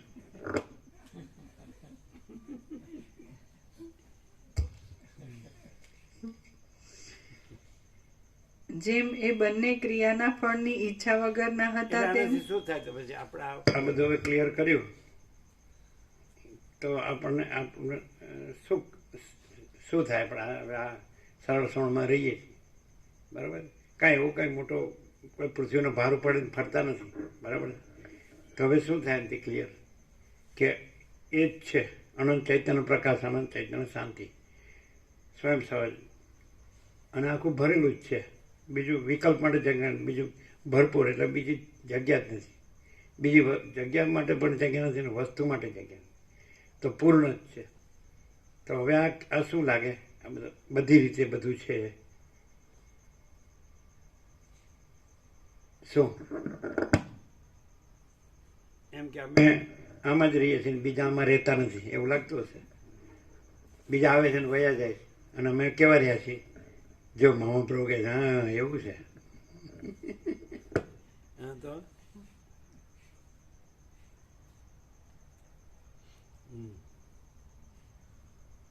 એવું છે જ નહીં, કારણ કે જે ચિદાકાશ છે તો ચિદાકાશ જ છે, અને જે ભાસ નથી તો ભાસ જ નથી. એટલે ભાસનો કોઈ ભાસમાં ચિદાકાશ સંબંધી પ્રકાશમાં રહ્યો હોય કે કોઈ ઓછો રહ્યો કે કોઈ ન રહ્યો, તો એવા ભેદો, ભાસના ભેદો છે જ નહીં. ચિદાકાશ તો બધું ચિદાકાશ જ છે, એમાં અહીં ત્યાં નથી, અને આને પેલું નથી, આ રહ્યો છે નથી રહ્યો, ઓછું રહ્યો છે વધુ રહ્યો છે એવું નથી. તો શું સમાધાન? એમ જો તમે કાંઈ પણ બોલશો ને તો જે હું નથી ને એને મુખ્ય રાખીને બોલશો એટલે ખોટું પડશે.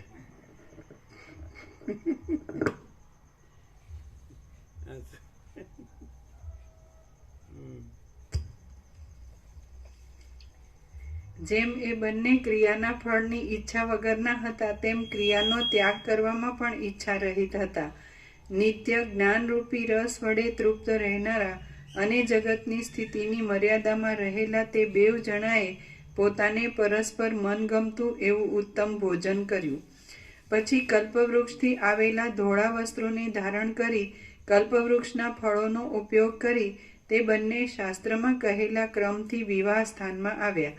તેટલા વખતમાં વિવાહ વિશે ઉત્કંઠાવાળા એ બંને રાજા રાણીનું કેમ જાણે પ્રિય કરવા માટે અસ્ત થતા હોય તેમ ભગવાન સૂર્યનારાયણ તત્કાળ અસ્તાચળ ભણી ચાલ્યા ગયા. ત્યારબાદ તેમણે સંધ્યાવંદન વિધિ કરી લીધો અને અઘમર્ષણ તથા જપ પણ કર્યો. ત્યાં હિતકર હોવાથી દંપતીના એક મિત્રરૂપ બનેલી કમળોના સમૂહરૂપી હાસ્યવાળી અને ઝાકળરૂપી કળીઓના સમૂહને વિખેરી નાખતી રાત્રિ ઉદય પામી, અને તેની જ સાથે વિવાહને જોવા માટે તારાઓ પણ આકાશમાં આવ્યા. કુંભ મુનિએ એ રત્નવાળા શિખરની અંદર જેમ બ્રહ્મા આકાશમાં સૂર્ય અને ચંદ્રમા સહિત અનેક તારાઓને પ્રકટ ઉત્પન્ન કરે છે તેમ સારી રીતે અનેક રત્નના દીવાઓ પ્રગટાવી દીધા, અને પોતે રાત્રિ થતાં સ્ત્રી રૂપે થવાના હોવાથી ચંદન, અગરુ અને કપૂરોના સમૂહોથી, કસ્તુરી તથા કેસરથી, હાર, બાજુબંધ તથા કડાથી, કલ્પલતાથી થયેલા વસ્ત્રોથી, માળા વડે અધિક શોભાવાળા રત્નોના ગુચ્છા આદિ આભૂષણોથી, વિવિધ પ્રકારના ભૂષણને યોગ્ય પુષ્પોથી, કલ્પલતાઓના ગુચ્છાથી, મંદાર, પારિજાત અને સંતાન નામના પુષ્પોથી, સંતાન વૃક્ષના પુષ્પોથી, અનેક રત્નોથી અને ચંદ્રમાના જેવા કાંતિમાન મુકુટ ચૂડામણીથી કુંભ મુનિએ શિખીધ્વજ રાજાને શણગાર્યો, અને તેટલા વખતમાં જ એ કુંભ મુનિ સ્ત્રીપણાને પ્રાપ્ત થઈ ગયા અને હાવભાવ વગેરે સ્ત્રીના વિલાસવાળા તથા સ્તનના ભારથી દબાયેલા બની ગયા. તેમણે પોતાના મનમાં વિચાર કર્યો કે હું આ સ્ત્રી થઈ ગયો છું, તેથી મારે મારો આત્મા, દેહ, કામદેવ રૂપી વરને આપી દેવો યોગ્ય છે, અને એ જ કાર્ય આ સમયને ઉચિત છે. માટે હે કામ, હું આ તારી સુંદર સ્ત્રી છું, અને તું ભર્તા રૂપે મારી પાસે જ રહેલો છે, તો ભલે મને ગ્રહણ કર અને મારા પ્રત્યે ઉપભોગ માટે આવ. હે હૃદયમાં રહેનારા કામ, આ તારો યોગ્ય કાળ છે. આમ મનમાં વિચાર કરી પોતાની આગળ જ વનભૂમિમાં રહેલા અને કેમ જાણે ઉદય પામેલા સૂર્ય હોય તેવા દેદીપ્યમાન પોતાના પતિ પ્રત્યે જેમ રતિ, કામપત્ની, કામદેવ પ્રત્યે જાય તેમ ચૂડાલા ગઈ.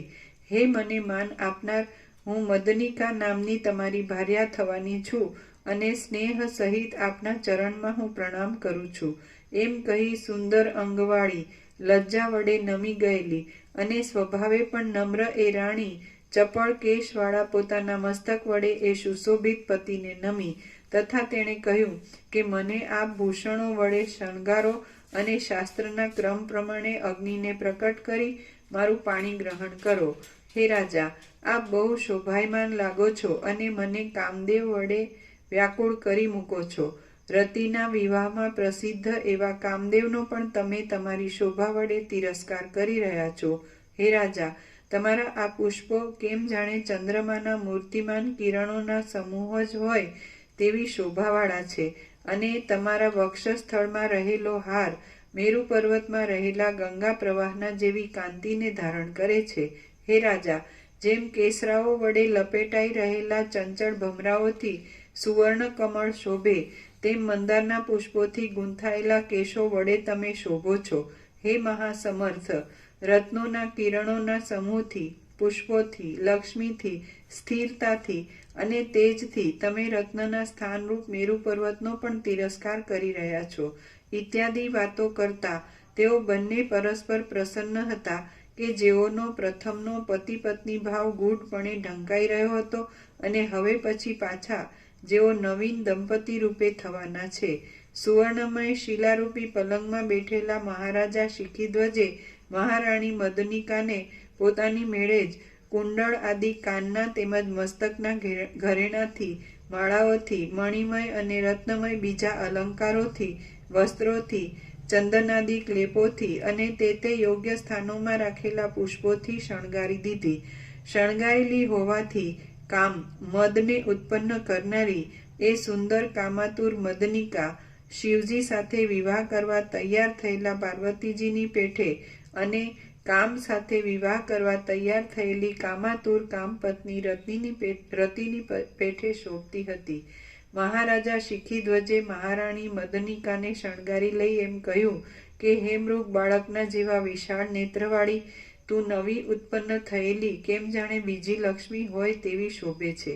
ઇન્દ્રની સાથે ઇન્દ્રાણીનું જે સૌભાગ્ય રહ્યું છે, વિષ્ણુની સાથે લક્ષ્મીજીનું જે સૌભાગ્ય રહ્યું છે, અને મહાદેવજી સાથે પાર્વતીજીનું જે સૌભાગ્ય રહ્યું છે, તે જ સૌભાગ્ય તારું પણ મારી સાથે રહો.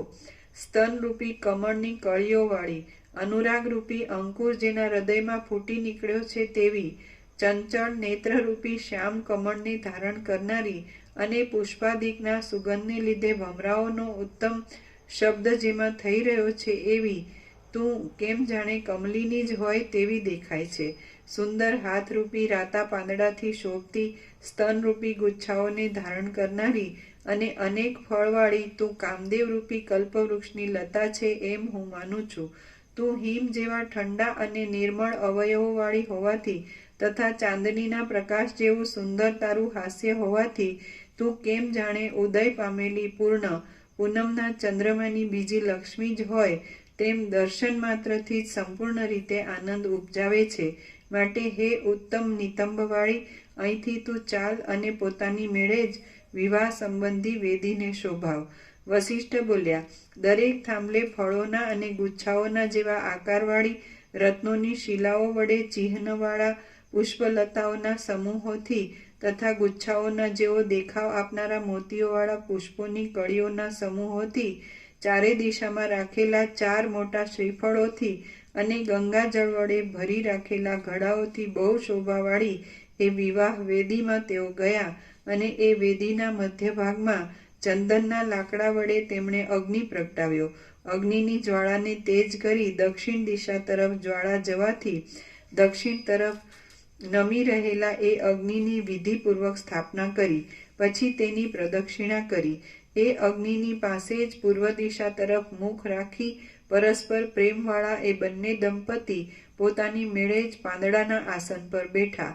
શિખીધ્વજ રાજાએ તલ અને શાલનો અગ્નિમાં હોમ કરી વારંવાર ઊભા થઈ પોતાની પ્રિયાનું પાણી ગ્રહણ કર્યું અને શિવ પાર્વતીની પેઠે મંગળરૂપ તથા વનમાં પરસ્પર શોભી રહેલા એ દંપતીએ અગ્નિની પાછી પ્રદક્ષિણા કરી અને તેમણે અન્યોન્ય મંદ હાસ્ય વડે મુખ સુશોભિત રાખી જ્ઞાનરૂપી સર્વસ્વવાળું તથા પ્રેમ વડે ચપળ એવું પોતાનું હૃદય જ દાન તરીકે આપ્યું અને અગ્નિની 3 પ્રદક્ષિણા કરી, શાલનો હોમ કરી, હસતા મુખવાળા અને નવીન ઉદય પામેલા ચંદ્રમાના જેવા રમણીય એ બંને પતિ પત્નીએ પ્રસન્ન થઈ ક્રમ પ્રમાણે પોતપોતાના હાથ મૂકી દીધા અને પ્રથમ રચી રાખેલી નવીન ફૂલોની પથારીમાં તેઓ જઈ બેઠા.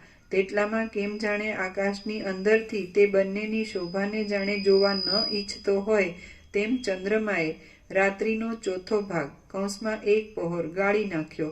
જેમ વિષયી પુરુષની દ્રષ્ટિ સ્ત્રીના છિદ્ર જોવામાં ચારે બાજુ પોતાના કિરણોને પ્રસારે તેમ તે લતારૂપી ઘરમાં ચપળ ચંદ્રમાએ પોતાના કિરણો ફેલાવ્યા. ચંદ્રમા 1 પ્રહર પર્યંત ચડ્યા પછી એ બંને પ્રિય દંપતી સારા મુહૂર્તની વાટ જોતા બેઠા.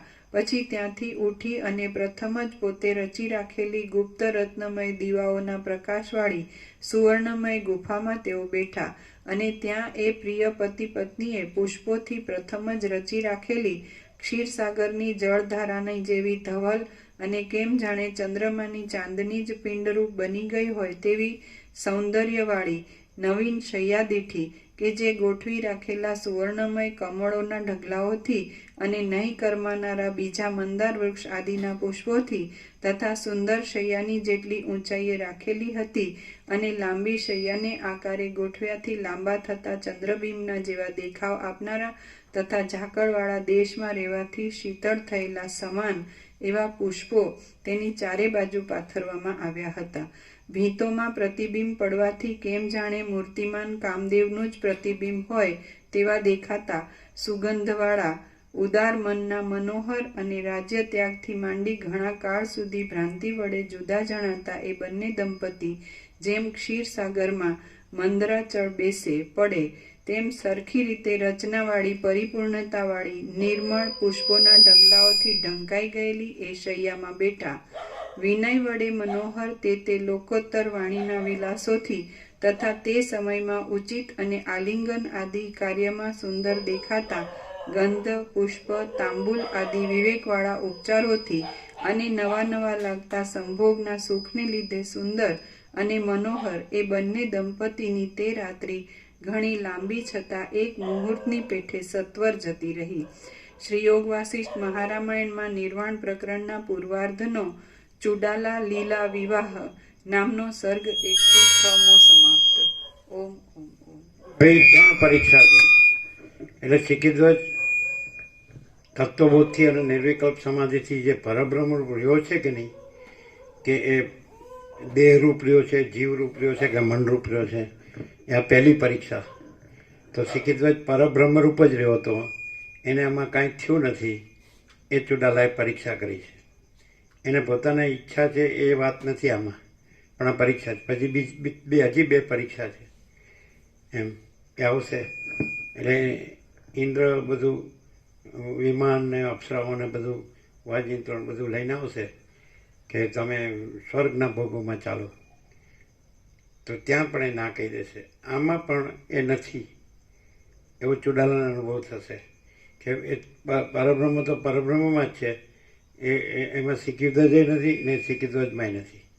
એ પરીક્ષા છે કે આ ખરેખર પરબ્રહ્મ જ છે અને શીખીધ્વજ નથી, હું ચુડાલાય નથી, જગત એ નથી, અને આ બધા સંસાર વ્યવહાર એ નથી. તો એવું ચુડાલા અનુભવ છે. પછી બીજી પરીક્ષા કે આને સ્વર્ગમાં મોક્ષ સુખની ઈચ્છા છે કે નહીં, તો એ પોતાની માયાથી ના સંકલ્પથી જ આ બધું કરે છે ચુડાલા.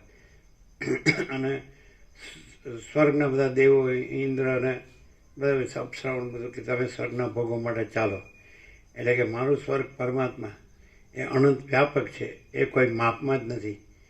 એટલે એમ કરીને એનો પણ ઇનકાર કરે છે. એટલે પોતે પરબ્રહ્મ છે અને અનંતપૂર્ણ, પોતે અનંતપૂર્ણ પરબ્રહ્મ છે અને સ્વયં પ્રકાશ છે અને અનંત પ્રકાશ, અનંત આનંદ, આનંદ શાંતિ છે ને પોતે બીજું કાંઈ નથી ને પોતામાં બીજું કાંઈ નથી.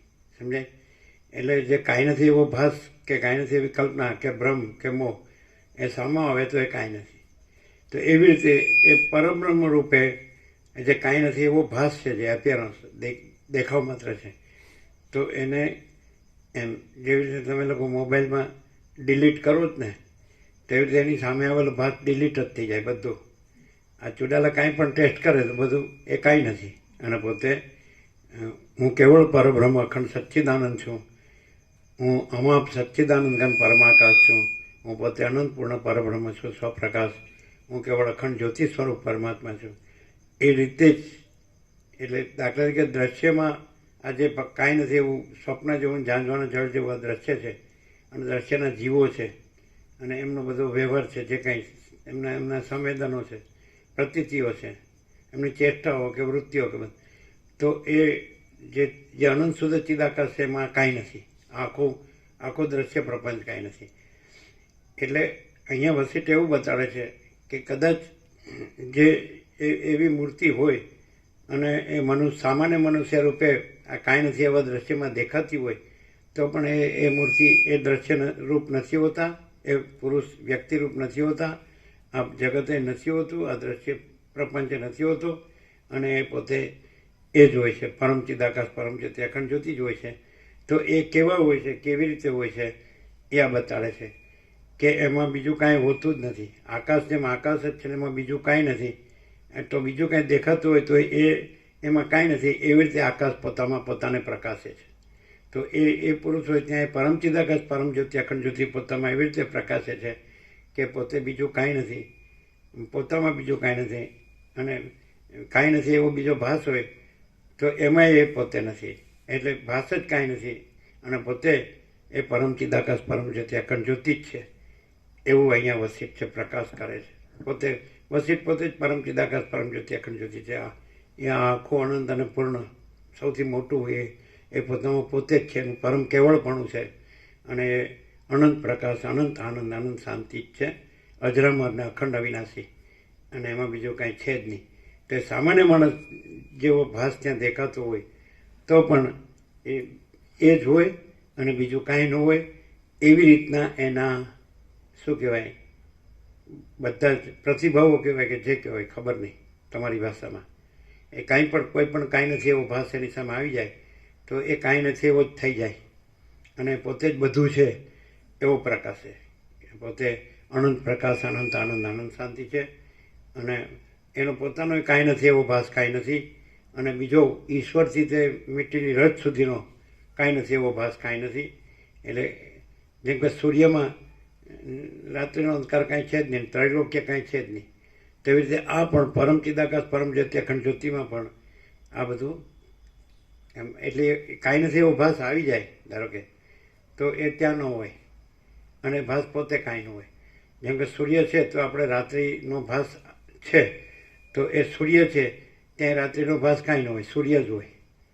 એ કાંઈ નથી એવો કોઈ ભાસ કાંઈ ન હોય. સમજાય કે નહીં? તેવી રીતે अनंत चैतन्य प्रकाश, अनंत चैतन्य शांति, तो यही सब कुछ है, इसके सिवा कुछ नहीं. प्रतिभाव शब्द જ વાપરો ને, સામે કોઈ કાંઈ નથી એવો ભાસ આવી જાય તો એનો પ્રતિભાવ શું હોય? એ કાંઈ નથી અને પોતે જ બધું છે. ખ્યાલ આવે છે કે નહીં? એટલે પછી કોઈ ગ્રંથિ કે પૂર્વગ્રહ રાગ કે દ્વેષનો સવાલ રહેતો નથી, કારણ કે કાંઈ નથી એવો ભાસ કાંઈ નથી. એના સંબંધી બધું હોય, એ છે જ નહીં, એટલે એના સંબંધી કાંઈ છે જ નહીં. સમજાય કે નહીં? અને પોતે જ સમજે.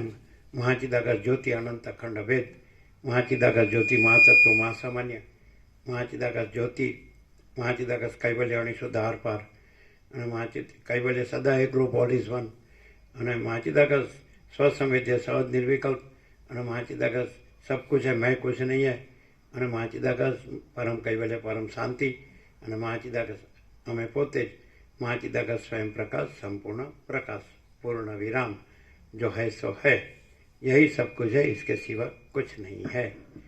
તો આનું સૌથી મોટું મેઇન ક્રાઇટેરિયા છે તો એ પરમ પ્રકાશ, પરમ આનંદ, પરમ શાંતિ, પૂર્ણ વિરામ. આપી દો પ્રસાદ.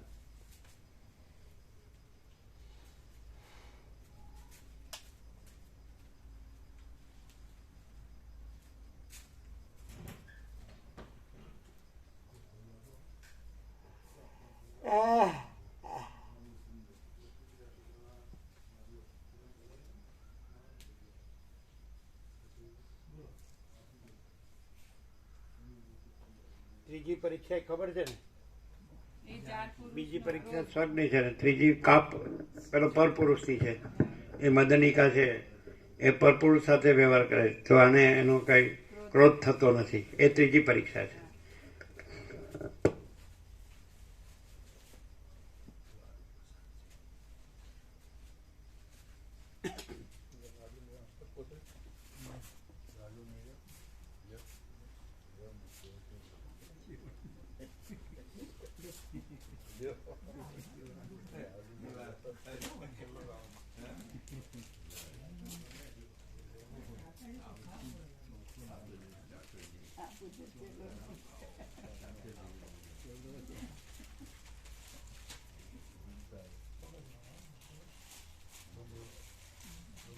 આજે પેલા ત્રીજા પ્રભુ નથી આવ્યા ને, તમે બે જ આવ્યા.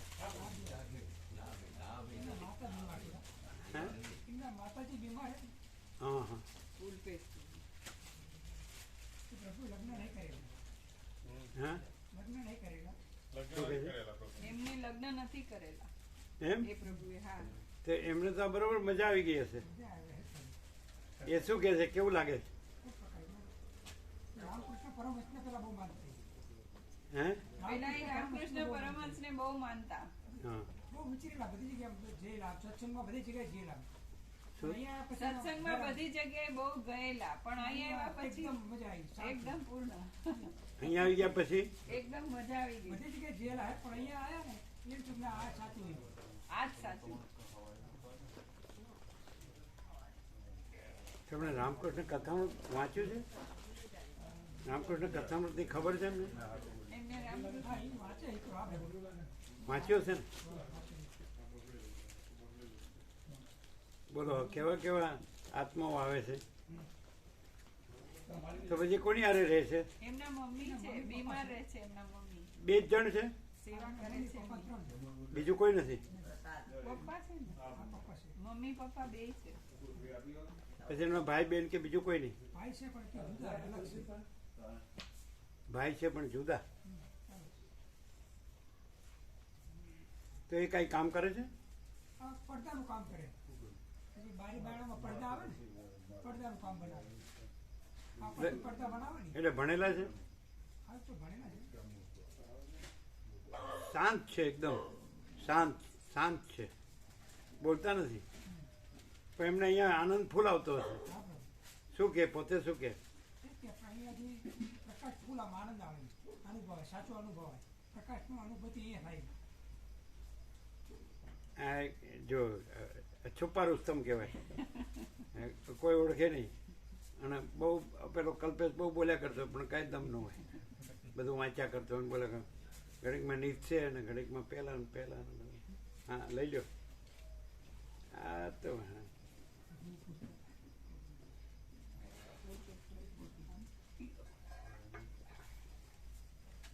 એવા હોય બહુ વાંચતા ને જાણતા ને બોલતા એને એમ થાય ને હું કેવું લાગુ છે એવું એવું એવું થાય. શું થાય?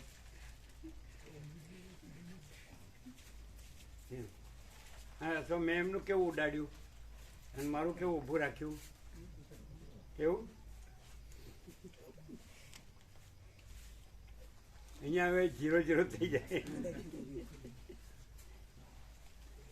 એટલે એમ કે છે અહીંયા ફૂલ પ્રકાશ, આનંદ અને શાંતિ. આ બધા વતનાનું થાય છે એ વાંચતા હશે ને એટલે શું કે આ બેનરમાં મૂકીને મોબાઈલમાં તરત કહી દે. બેનર બનવાનું મોબાઈલમાં મૂકી તરત કહે કે આ બેનર બનવાનું નવું. એમાં યોગ વાસિસનો અભ્યાસ સારો છે. બે સારું. યોગ વાસિસમાં બહુ ઇન્ટરેસ્ટ હતો એમને, એમ એટલે એમનો વધારે ફાયદો છે. એટલે અહીંયા ક્લિયર થતું હશે. હા, શું રામજી પ્રભુ કહેશો? કેવો પ્રકાશ? શું વિવેક પ્રભુ? એમાં સંકલ્પ મન બુદ્ધિ કઈ છે જ નહીં, કેવળ પ્રકાશ જ છે. અને એ પ્રકાશમાં સંકલ્પ બુદ્ધિ વિચાર કરીને દુઃખી થાય છે. અનંત પ્રકાશ, અનંત આનંદ, અનંત શાંતિ. પૂર્ણ વિરામ. વિનોદભાઈ ઠાકર આવ્યા હતા ને રમણ ટોબાના, તો એ અવારનવાર ફોન કરી એ સ્વામીજીના ત્યાં બોલ્યા વગર ફક્ત એ પ્રકાશમાં આપણા અંદર રહેવાનું છે, બોલવાનું નથી.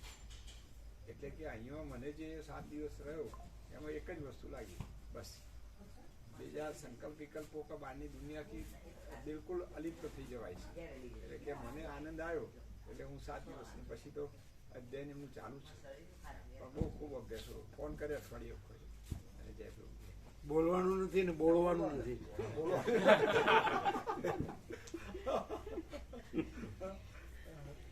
ના પણ સરળ છે. જો એનો ભાવ ખૂબ જ કહું છું ને. જોયું. અને એમના ત્યાં ટેબલ પર જે વર્ક કરે ને ત્યાં બેઠેલું આપણે અમૃતસ્યા પુત્રો કરીને આપવું હતું ને, તો એ એમના ટેબલ પર મૂકેલું છે બધા ઋષિમુનિઓ 51. તમે આ બાળ ગોપાલને લઈને ગયા હતા ને મિની પાવાગઢ, તો ત્યાં જે મહાત્મા રહે છે ને, તો એમનું નિવાસ છે ત્યાં પણ આ અમૃતસ્ય પુત્ર હતો એમ. પછી મેં વાત કરી કે મેં કીધું આ સ્વામીજી ત્યાં કલ્યાણધામ તત્વ બહુ ચાલુ છે એમ, આપ પધારજો આવો હતા ભાઈ. એ દિવસે અમે અચાનક નટુપ્રભુ બે ગયા ને પછી ટેબલ ઉપર જ આ એમણે મૂકેલું છે એમના. તમે ગયા હતા હા, એમ ઘરે ગયા હમણાં? ના, શરૂઆતમાં પેલા આપણે એમનો ભગવાન રમણ સંદેશનું સંપૂર્ણ લેવા માટે હતું ને, તો 5 કોપી લેવા હું ને નટુપ્રભુ બે ગયા. તો એ દિવસે પછી ત્યાં ચા પાણી કર્યો, પછી એમને ઓફિસ બતાવી કે અહીંથી બધું અમારું વર્ક ચાલે છે, નેટવર્ક પ્રાર્થના પરિવારનું. અને એ દિવસે પછી બધા ચિત્રપટ મૂક્યા હતા રામકૃષ્ણ પરમહંસ વિવેકાનંદના. તો પછી ત્યાં આ પણ ચિત્રપટ હતો. પછી મેં જોયું પુત્રા કરીને આ છે સરળ હૃદયનો માણસ હોય ને એને અને સંપૂર્ણ ભગવાનનો માણસ હોય ને એટલે એનો તો બેડો પાર. પછી એ તો તેજમાં તે જ્યોતિમાં જ્યોતિ જ રહે કે નહીં? પ્રભુ અત્યારે હર્ષદ પ્રભુ સાથે જઉં છું, સવારે આનંદ પ્રભુ સાથે આવી છું. અચ્છા. ઓમ. ઓમ ઓમ. એટલે અત્યારે ચૂઝ કરવાનું છે. ના, અત્યારે એમની સાથે વાત કરી છે પહેલા. દેવરાજ પ્રભુ હમણાં આવશે થોડી વારમાં, તે આવી ગયા હશે કદાચ ઘરે.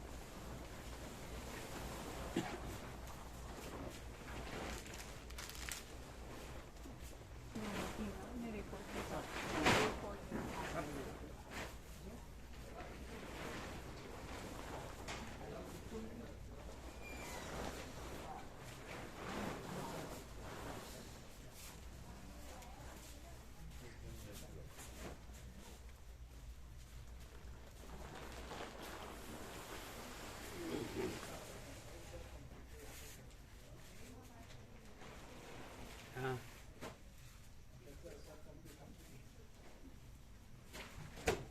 એ બધા ત્યાં જ રહે છે ને, સાથે જ રહે છે ને, હા, અમારે વસ્ત્રાલ એરિયામાં જ રહે છે. વસ્ત્રાલ એરિયામાં પાસે જ છે ને બધા, નજીક જ છે અમારે. નજીક. એટલે આમાં મધરની અવસ્થા થઈ હશે. ઉંમર એટલે એનો મમ્મી એવું છે એમ એમને લગ્ન ની કરીને એકલા છે ને રે, એમને ચિંતા કે મારે હું જઈશ પછી આ કોણ ખવડાવશે, કઈ રીતે રહેશે એમ. એના મગજમાં કોના મગજમાં? એમના મમ્મીના મમ્મી. ઉલ્પેશ પ્રભુના મમ્મી છે ને, હા. એમના મગજમાં એવું છે કે બહુ બીમાર છે રે એમ. એટલે એમને મને કહેતા 2-3 દિવસ પહેલા તો મમ્મી કેમ એમ કહે ઘણા પુરુષો જાતે રાંધીને ખાય છે ને? કે કેમ? બનાવે છે, પોતે રાંધવું easy બનાવે, સવારે કચરા બધું કરીને આવે, પોતે જ કરે રે. પણ એ તો ઈઝી છે બધું. અમે કરેલું છે, બધું કરેલું છે. હે ઉપરથી વધારે સારું પડે. બીજું માણસ આવે ને તો હેરાન થઈ જાવ તમે, અને એકલા રહ્યો એટલે શાંતિમાં રહી શકો, સમજે? આ તો કોકને સારું હોય એટલે વાંધો ન આવે. સારું હોય નહીં. હે સેમ્પલ ગમે તે લોકો સરખું જ આવે છે. શું કહે સાંભળ્યું? સારું હોય નહીં. એ તો છેલ્લી ઝઘડા ચાલતા છે દરેકના ઘરમાં. અમે બળદેવ પેલા કલ્પેશને એ જ કીધું કે અમારે મધર ને અમારા ઘેરથી ને કકળાટ ન થાય તો હું અહીંયા આવીને લાભ લઉં. એમાં કીધું કકળાટ થાય જ. સમજમાં ફેર થાય. કંઈક બોલે કંઈક પેલો સમજે કે અલગ જ ચાલે બેનું. અલગ જ ખેંચ. હા હવે ખેંચ જ ચાલતું એવું હોય. શાંતિ અનુભવ શું શું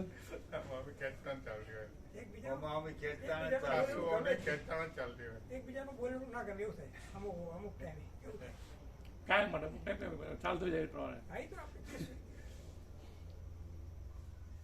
એકલો હોય અને એને આ પછીત પ્રકાશ લીધો હોય તો એના જેવી શાંતિ વર્લ્ડમાં એકે નહીં. એકલો જાતે બધું કરી લેવાનું કે નહીં? એમાં હું અમે પોતે રહ્યા જ છીએ ને, પણ આ વર્ષો આ બધા જોવે જ છે ને વર્ષોથી. અને કોઈ કહે કે મારા વગર ન ચાલે, તું મરી ગયા સુધી આવતો નહીં. આવું પ્રેક્ટિકલ જોવે છે તો સમજ પડતી નથી.